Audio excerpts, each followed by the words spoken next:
Actually বাংলাদেশের ক্রীড়া পরিকল্পনা বাস্তবায়ন করার জন্য আমরা যে লক্ষ্য নিয়ে কাজ করছেন বাংলাদেশের জনাব আমিনুল হক যুব ক্রীড়া প্রতিমন্ত্রী, উনি নিরলস পরিশ্রম করে যাচ্ছেন।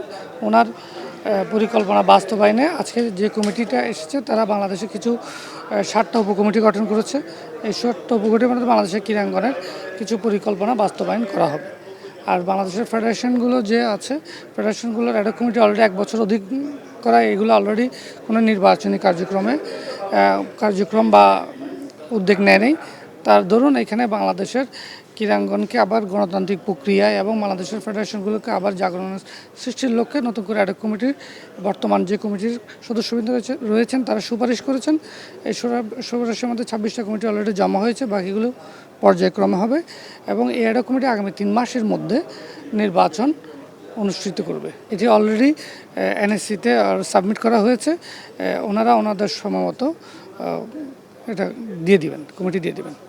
সরকার অলরেডি পরিকল্পনা বাংলাদেশের ক্রীড়াঙ্গনের স্থবির অবস্থায় থাকার যে পরিকল্পনা বাস্তবায়ন করছে, যে আগামী যাতে স্থবির থেকে নিরসন করা যায় এটা পরিকল্পনা বাস্তবায়ন কমিটি। অ্যাকচুয়ালি এটা আপনার কমিটি দেখলে বুঝতে পারবেন, কমিটি দেখার পর প্রকাশ করার পর আপনার টোটাল তথ্য চিত্র উঠে আসবে।